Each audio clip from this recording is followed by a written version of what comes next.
Hello everyone, मैं doctor Swati Sharma English सूत्रा में आप सभी का स्वागत करती हूँ। कैसे हैं आप सभी? उम्मीद करती हूँ तैयारी अच्छी चल रही होगी and best of luck again for your upcoming examination. और शुरू करते हैं आज का सेशन। छोटे छोटे वीडियोज़ लाती हूँ, छोटे पैकेट, छोटी छोटी चीज़ें लेकर आती हूँ जिससे कि आप लोग जो है अपना चलते फिरते देख लें और आप लोगों के लिए हेल्पफुल भी हूँ। तो चलिए आज का सेशन स्टार्ट करते हैं। Day 29, dream is not that which you see while sleeping, it is something that does not let you sleep. Obviously सपना वो नहीं जो बंद आँखों से देखा जाता है, सपना वो होता है जो आपको सोने ही नहीं देता। और इसी कोट के साथ, ब्यूटीफुल सी कोट के साथ हम लोग स्टार्ट करते हैं अपना पहला क्वेश्चन। तो पहला क्वेश्चन है, Despite the slump in crimes, the superintendent has been। किस क्राइम्स में स्लम्प आने के बावजूद, यानी कि क्राइम्स जो रेशो है, क्राइम की दर में गिरावट आने के बावजूद भी द सुपरिटेंडेंट जो है वो क्या कर रहा है? सबसे पहले आप यहाँ देखिए हैज़ बीन है, हैज़ बीन आ रहा है तो ऑब्वियसली जो वर्ब की फॉर्म आएगी दैट विल बी वर्ब की आईएनजी फॉर्म जो है, यानी कि प्रेजेंट पार्टिसिपल फॉर्म यूज़ की जाएगी। आप ये देख रहे हैं केवल ये इसमें ही है। Running the sergeant of her feet,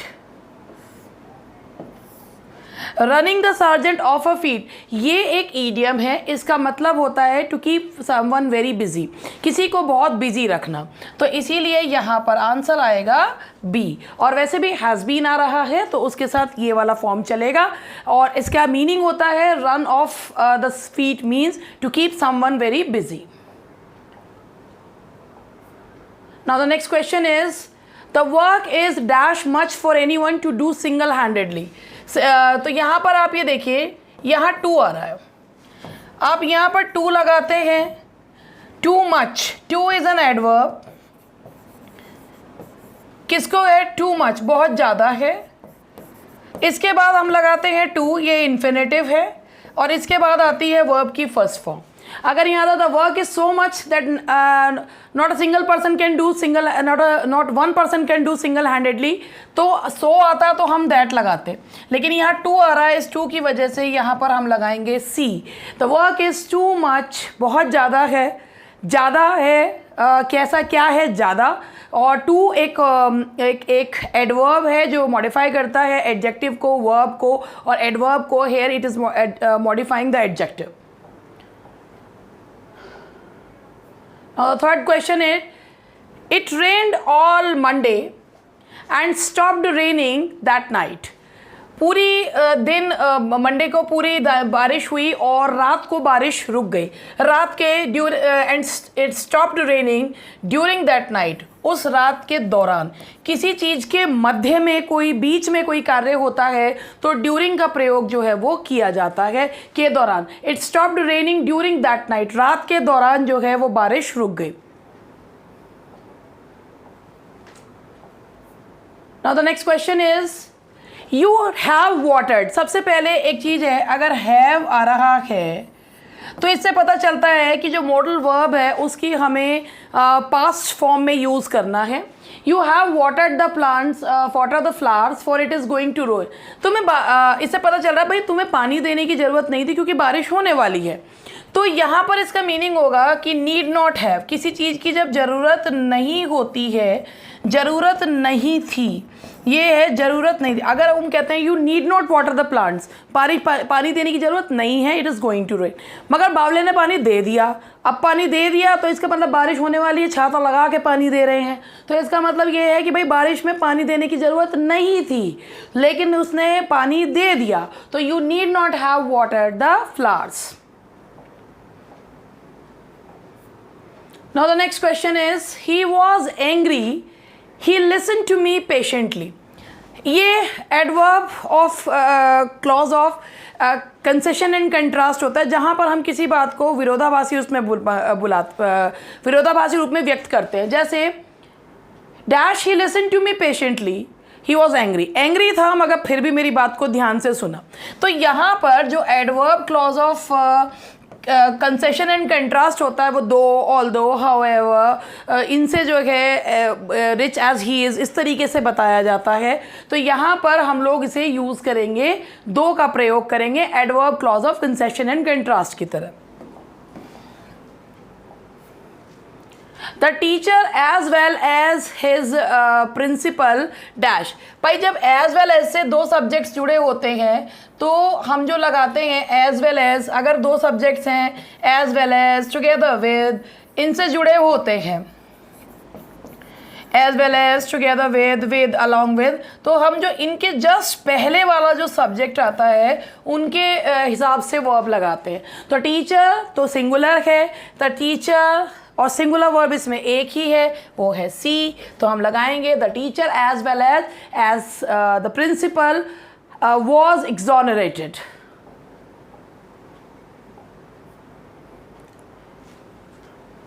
अब यहाँ है you have stood so long in the queue in the seat. अब यहाँ पे भाई तुम्हें इसमें इतनी, you should not have stood, तुम्हें इतनी देर तक खड़े होना नहीं चाहिए था। वैसे तो यहाँ पे नीड नॉट हैव, तुम्हें खड़े होने की ज़रूरत नहीं थी, लेकिन इसमें ये बता रहा है कि भाई कि तुम्हें हीट में इतनी देर तक खड़े होने की आवश्यकता नहीं थी। हैव बता रहा है, मॉडल का पास्ट टेंस बता रहा है, यू शुड नॉट हैव, बाकी में मे एंड के साथ टू नहीं आता, could be, you could be have नहीं होता, बाकी तो सारे बेवकूफ़ों वाले हैं, ऑप्शंस हैं। You should not have stood so long in the queue in this heat. Neither the students nor their teacher quite prepared. अब यहाँ पे ये देखिए, अगर नीदर नॉर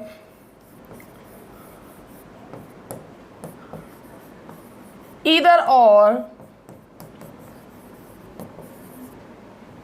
से सेंटेंसेस जुड़े तो नॉर और बट ऑल्सो के बाद वाले सब्जेक्ट के अनुसार लगता है। तो neither the students that is plural, their teacher that is singular, तो वर्ब भी कैसा लगेगा, सिंगुलर लगेगा। Neither the students nor their teacher और is quite prepared.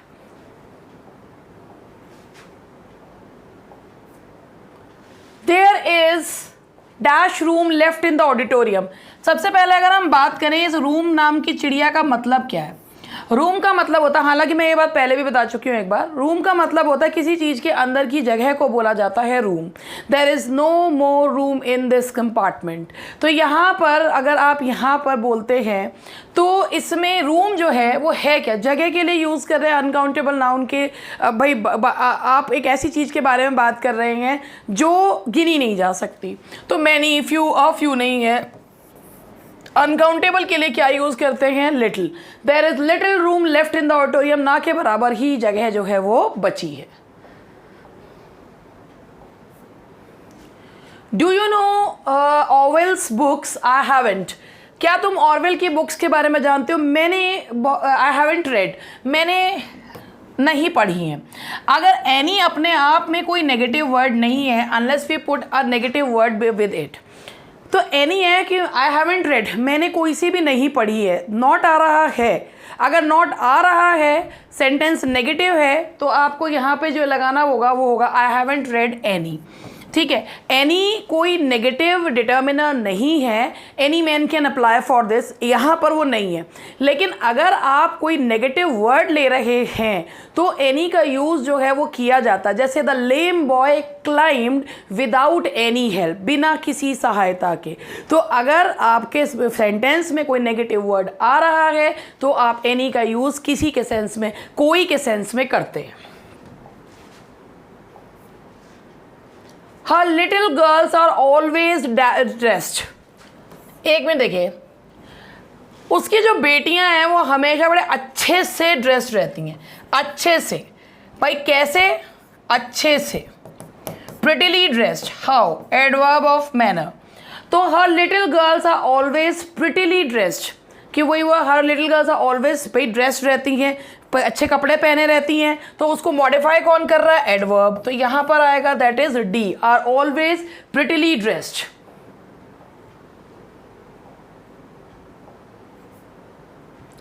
Many man would welcome such a chance. अगर मैनी के बाद सिंगुलर में आ रहा है तो आपको यहाँ पे लगाना होगा मैनी अ मैन, या तो मैनी मैन लगाएंगे या मैनी ए मैन होगा। क्यों? क्योंकि ये मतलब वही है, लेकिन अगर मैनी के बाद सिंगुलर नाउन आ रहा है तो आपको उसके पहले ए का यूज किया जाएगा।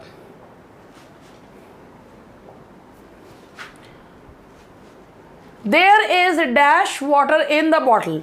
देखिए भाई, अ लिटिल का मतलब होता है थोड़ा बहुत, लिटिल का मतलब होता है ना के बराबर, द लिटिल मतलब होता है जितना थोड़ा बहुत, जितना भी है सारा।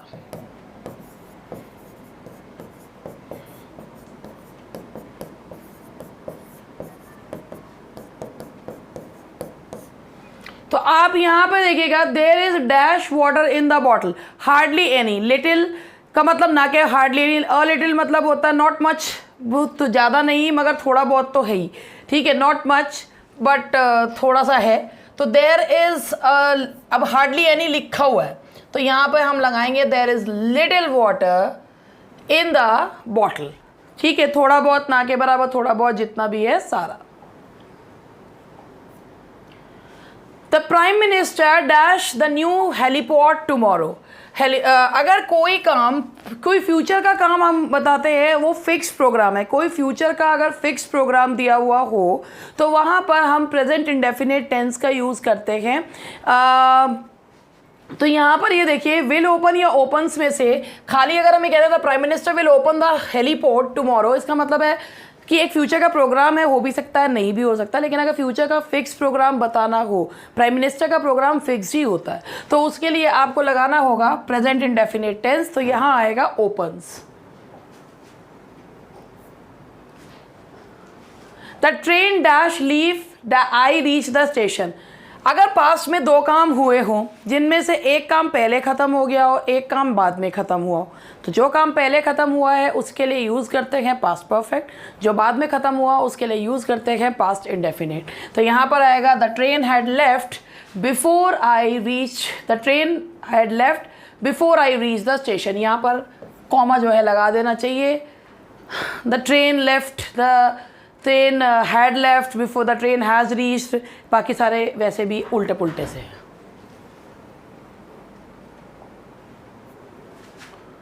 The plane dash for Indira Gandhi international airport at 3 o'clock tomorrow afternoon. तो आप यहाँ पर ये देखिए, द प्लेन डैश ये आपका फिक्स प्रोग्राम है, यहाँ पर आप क्या लगाएंगे, लीव्स।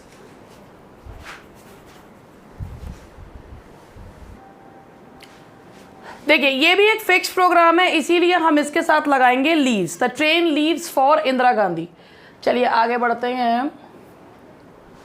अनलेस, ये कंडीशनल सेंटेंसेस हैं। Unless you work hard you will not पास। सबसे पहले ये बात करते हैं, जब हम कोई कंडीशन बताते हैं कि भाई अगर मेहनत नहीं करोगे तो पास नहीं होगे, तो अनलेस का मतलब होता है अगर नहीं, कोई कंडीशन, कंडीशन पर आधारित रिजल्ट। तो देखिए अनलेस यू वर्क हार्ड, तो यहाँ पर है unless you work hard you,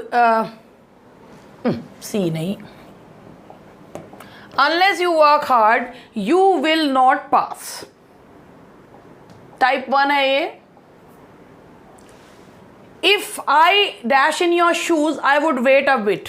अगर मैं तुम्हारी जगह होता तो मैं तुम्हारा थोड़ा सा इंतजार करता। ये चीज़ क्या है, ये एक प्रेजेंट की काल्पनिक स्थिति बताई जा रही है।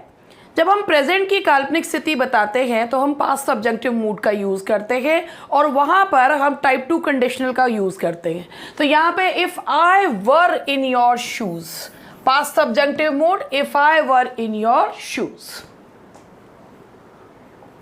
Now the next question is if he dash get there in time. अगर वो भागेगा तो वो टाइम पर पहुंच जाएगा, समय रहते पहुंच जाएगा। कंडीशन लगाई कि if he runs he will get there in time, तो यहाँ पर इसका आंसर आएगा बी। भाई ये कंडीशन है और कंडीशन है ये, इस कंडीशन पे आधारित रिजल्ट है, तो he will get there in time.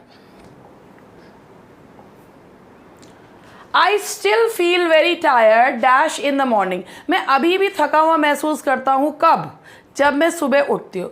तो मैं अगर कोई ये कहे भी मैं अभी भी थका हुआ महसूस करता हूँ कब, जब मैं रोज़ सुबह उठता हूँ, तो ये है I still feel very tired dash in the morning. तो ये आपका एडवर्ब क्लॉज ऑफ टाइम है। I still feel very tired कब, when I wake up in the morning. ये है आपका adverb clause of time.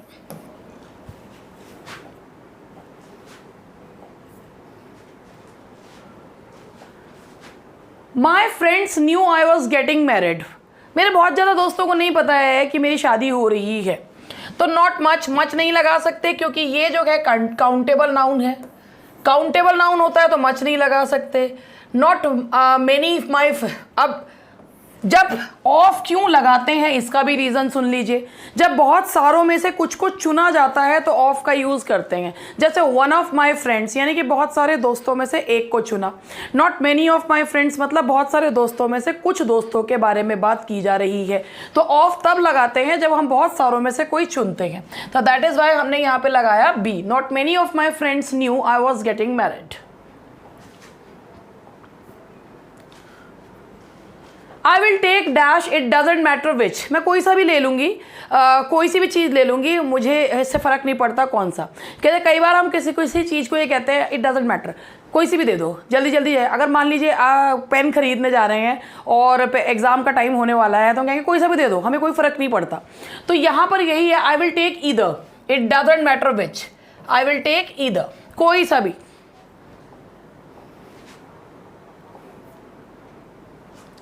This one is of the two. जहां पर भी ऑफ द टू लगता है वहां कंपैरेटिव डिग्री का यूज करते हैं। कंपैरेटिव डिग्री यूज की जाती है। द जो होता है वो बताता है सिलेक्शन में हो रहा है, यानी कि हम जानते हैं कि हम किसके बारे में बात कर रहे हैं। जब हम जानते हैं हम किसके बारे में बात कर रहे हैं तो हम उसके आगे लगा देते हैं the. This one is the better of the to, of the to this one is the better. जब आप चुने हुए किसी की बात करते हैं तो आप उसके लिए उस कंपैरेटिव डिग्री के पहले भी आप क्या लगाते हैं, आर्टिकल द का यूज किया जाता है। This year the monsoon in India dash by El Nino. ये यहां पर वीकेंड बाय लग रहा है, पैसिव वॉइस है। पैसिव वॉइस है तो आप ये देखिए was weakened by El Nino, will be weakened by has been. यहाँ पे हैज बीन वीकेंड बाई किसी के द्वारा कर दिया गया। तो यहाँ पर एक ये है will be weakened by El Nino नहीं होगा कि कर दिया जाएगा, ये तो पहले ही किसी को नहीं पता होता। Has been weakened by El Nino.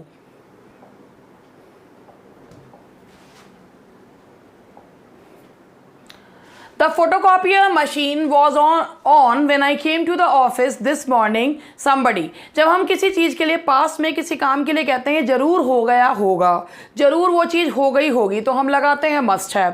जैसे मान लीजिए हम बाहर निकले और हम कहें सड़कें गीली हैं, कल रात जरूर बारिश हुई होगी, तो कहेंगे it must have rained last night। इसी तरीके से आप यहाँ पे देखिए कि must have, एक तो must have है और मस्ट हैव आता है, हैव के साथ लगेगा वो आपका थर्ड फॉर्म। तो इसीलिए यहाँ आएगा the photocopier machine was on when I came to the office this morning, somebody must have forgotten to turn it off. तो चलिए इसी के साथ ये सेशन जो है मैं ख़त्म करती हूँ। थैंक यू वेरी मच, मिलते हैं कल, बाय बाय।